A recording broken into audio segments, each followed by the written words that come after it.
This has been my station for over 20 years. I keep John Dillinger's death mask in here.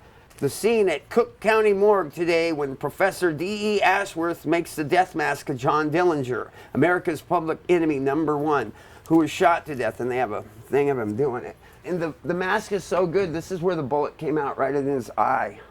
But I got really into, bank robbers. So I mean, that's how bad the addiction was. Is that like, dude, I stole from stores and stuff like that. And we kicked a couple doors in to steal people's weed and drugs, but like to take it to a level of like, I'm gonna go rob a bank. Banks, and I would have, which is a big come up. I get it, but that's how. But each count carries 25 years. So when you get caught, they do have the power to put you away for the rest of your life. You're trading time. You're trading your life for that high. But at the time, I didn't care. I was hooked. Vampires in the lair, steal from me. Ghosts in the square, chilling me. Still I'm unaware, what's killing me. Could you be my All right, welcome back, everybody. I'm Andy Roy, and this is Feeling Time. We're in Santa Clarita, right here at the tattoo shop. And we got a very special guest, dear friend of mine, Shane Enholm. He was a bank robber. Dude, he's a tattooer. He grew up in that circle with Darby Crash. A lot of prison time. Musician, writer, a man with many, many stories that has lived the craziest life ever. It's crazy that this dude is still alive. And what this is all about is like, when we get desperate, we could get very creative and we could find ways to rob and steal and come up ways to make money to support whatever with the drinking and getting high. The flip side of that, when you clean it up and you clear your head, man, how creative we could get doing cool stuff, rad stuff, Feeling Time, right here. Let's go check this out. Hey, how are you? Yes. I'll come out. Yes. This is my dear friend Shane right here. Hey, Shane? What's happening? What's happening? I was saying earlier, man, you have lived such a crazy life. Yeah. And they say you have a memory like an elephant. Yeah, they say that. That's right. I do have a really good memory. Unfortunately, it serves me far too well. Like, I wish it didn't. You dig? Because you remember all the bad stuff and the good stuff. But yeah, but no, those are memories to where you are today, right? Like that's the stuff you get to reflect on and see, Right. Because the drug fried my brain. Yeah. I don't remember a lot. Yeah. So like, that's I admire how great of a memory you have, and we wanted to just catch up with you, dude, and just hear some rad stories because we know like. You're a street kid. I know that. You ran the streets at a very young age. Yeah, 13, 12 or 13, 12 or 13 years old, running the streets. Yeah. You ran into the punk rock days, early punk rock days when it was crazy. Yeah. Ramones 1979 was the first punk rock show I went to, Pretty sick. Where are we at right now? Let's hear it from you. This is, the history of this right here. This shop's been here since 1993. My friend Karen, I know her from punk rock. We were kids together. She built it herself, which was really impressive. Colonel Todd taught her to tattoo, and he told her if you open a shop, it has to be 20 miles from him, and that was Long Beach. These are sheets I painted when I was learning to paint. Bob Roberts is the guy that taught me how to paint, and that's one of his paintings there. This is one of my oil paintings. This is about heroin. You see, it's World War I, the devastation of heroin, this heroin whispering in my ear, the girl. And then if you look at my eyes, you can see two sets of eyes. One's my dope fiend eyes, and one's my regular eyes. But yeah, a lot of my paintings are heroin related. Or addiction. Everything's addiction related to me. Right. Because I was a dope fiend so bad.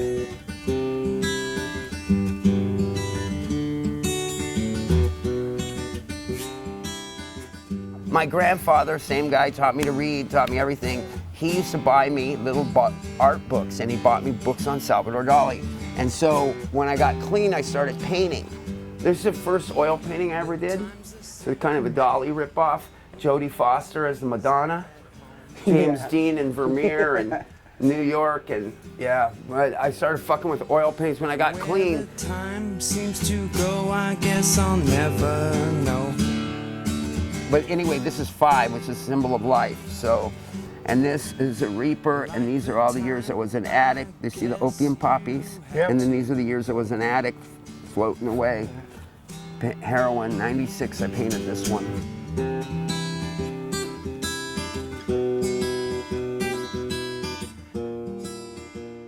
First addiction, my mom, we used to drive, you used to be able to get codeine cough syrup sign a book. You wouldn't even need a prescription. So she would drive around and get like a case of them.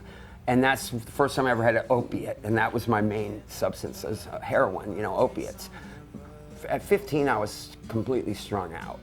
And so I was a bad dope fiend, very bad. One time I got a paper of dope in prison. I wasn't done getting all my sentences. And I needed a syringe, and there was a guy there that I knew had one, and I went in and I said, hey man, you got a syringe? I got a paper of dope, I'll save you a little. And he goes, yeah, but I just want to let you know, I have HIV. This is 87. I just took the outfit and said, I don't care, fixed with it. And now I just think, God damn, Shane, you fucking idiot. What were you thinking? You didn't care? Yeah, that was pretty bad. Yeah. Next fix, yeah. I remember crazy. that. That's all I cared about, is getting it in me. You do so many cool, you paint, you tattoo, you write books. Yeah, the band, play music. I was in punk rock bands, I play music. Yeah, make albums. Records out, yeah. Did you have this passion before, before the drugs? Like, did you? No, I think the only thing I did a lot of, I drew just because my grandfather did, and I ended up getting his paintings, but I think the music, I played Flower guitar. Leopards was yeah, one Flower of the Leopards, bands, yeah.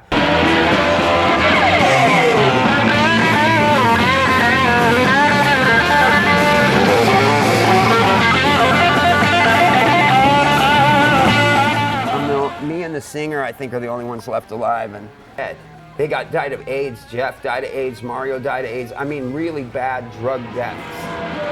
Yeah, now this one, I read all these books about Aleister Crowley. He had that book, Diary of a Drug Fiend. This is a story about a man who spoke to demons, a man who went by many names in his life: the Beast, Brother Perb Duro, or Ankh Ufun Kosu. He was an occultist, a student of the dark arts and supernatural phenomena, founder of the religion Thelema, and a publisher of books on magic and the paranormal. It's very simple. Go to meetings, find people that have what you want, stick with them, the whole trip. Of course, me, heady motherfucker that I am, I gotta get a book written by Aleister Crowley about Diary of a Drug Fiend. How did he get clean? You know what I mean? Yeah. Like, he didn't have any answers. I think like all of us, drugs, is the easy way not to feel anything, Your heroes did drugs or were mine too, So I want, all the older punkers, Sid Vicious, Darby, everybody, Darby wasn't an addict, but they did heroin, dope. It was always dope. And so, I dove in as soon as I could, I've heard you say that before, like your heroes. People that we looked up to, we're doing it like this, and then we see that, and those are our heroes, dudes that we looked up to, so you want to take it to a whole nother level. And for me, like, it was like Jay Adams and those dudes. They were getting crazy, and I was like, all right, well, I want to do it like this.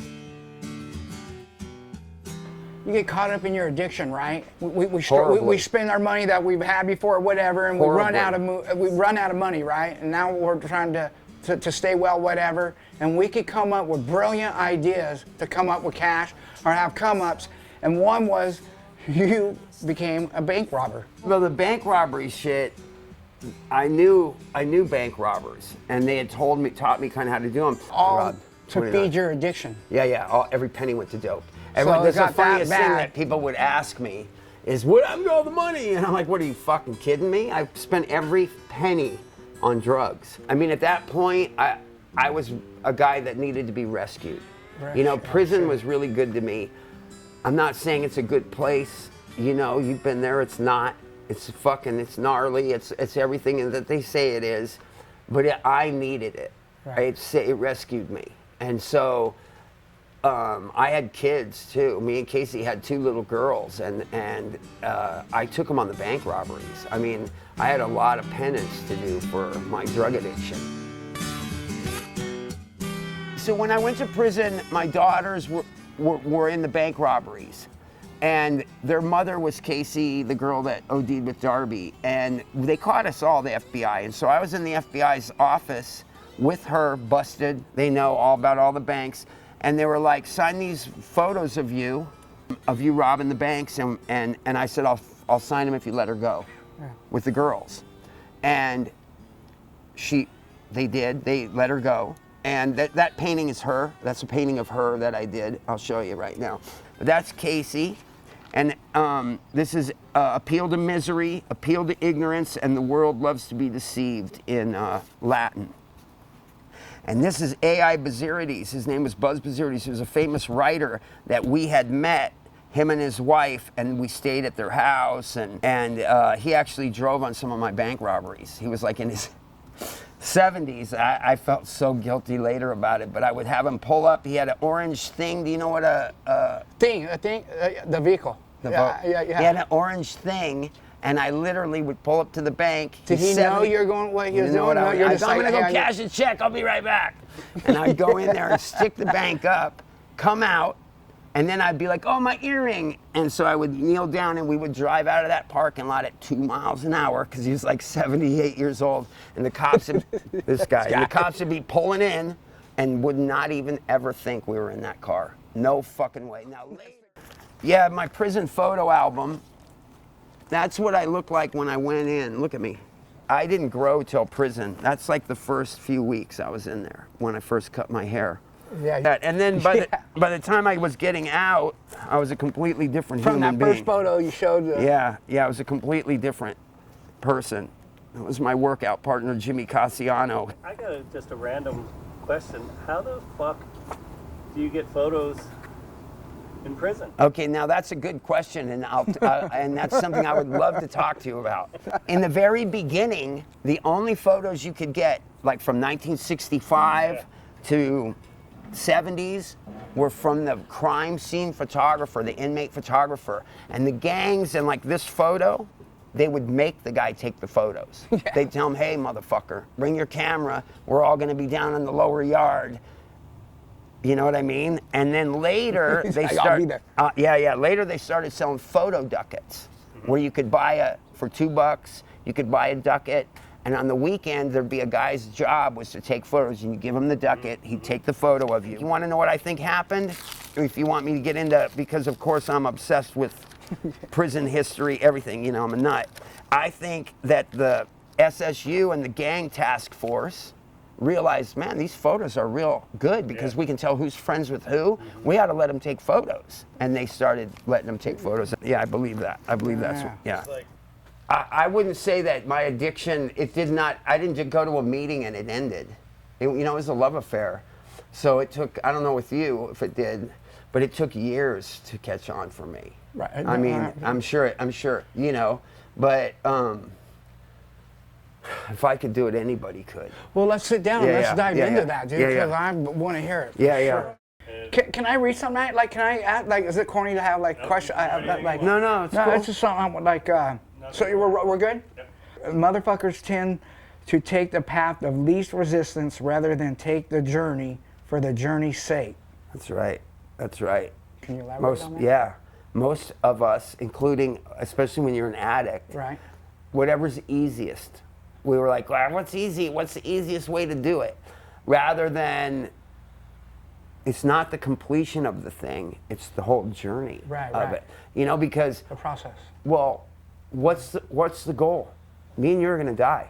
What's the goal? Death? Is that the goal? No, the goal is life. The goal is to be in the moment of the journey.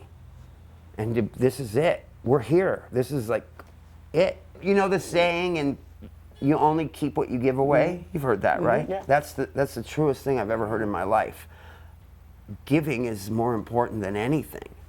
Giving is the greatest gift we have, man. And you know, like if I can give back to tattooing, I owe tattooing everything. It fucking gave me a life. It gave me money. I didn't have fucking money. I was a fucking junkie, robbing banks, robbing drug dealers, robbing anything. I could get fucking pharmacies. I did pharmacy robberies. And I trip out like how nice you are and how like, you know, like you're open to talk to us and stuff. And like, I hear your stories. I see you do it too. All we have is what we give.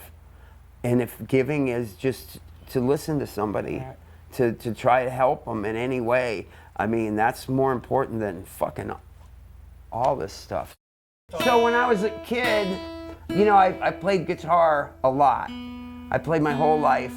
I didn't have anyone particular teach me, but I also, all throughout prison, I wrote songs. And I did an album called Divine American Pariah. It's mostly all about my addiction.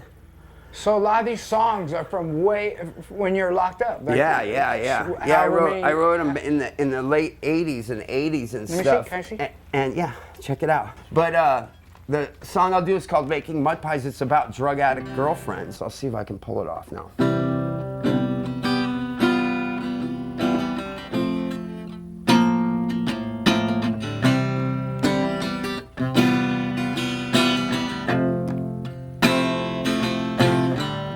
Your proletarian husband and your convict friends, your plastic purse it's filled with 5s and 10s, your 2 made-up faces and your innocent eyes, your mercury mouth that's spouting endless lies, a silver spoon concealed near your breast, your golden arm hidden in a long-sleeved dress.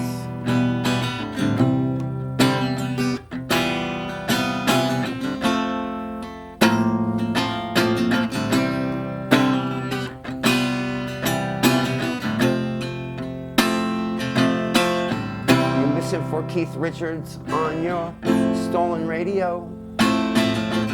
Watch Boris Karloff at an all-night downtown show. Every morning spent looking for the man who makes you wait. Hours in the rain by the 3rd Street China Gate. You tried methadone, sweet Jesus, Valiums, and red wine. But it's hard to kill the passion when it's always on your mind.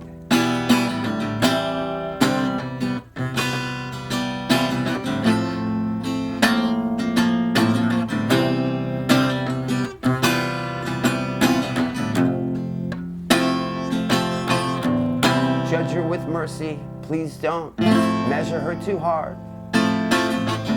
She was once someone's little girl making mud pies in the yard. Judge her with mercy, please don't measure her too hard. She was once my little girl making mud pies in the yard.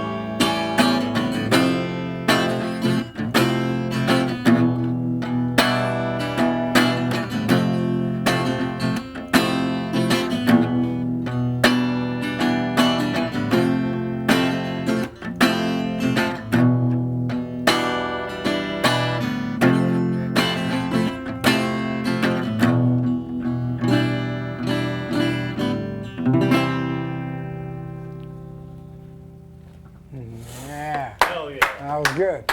Thank you. Thank you.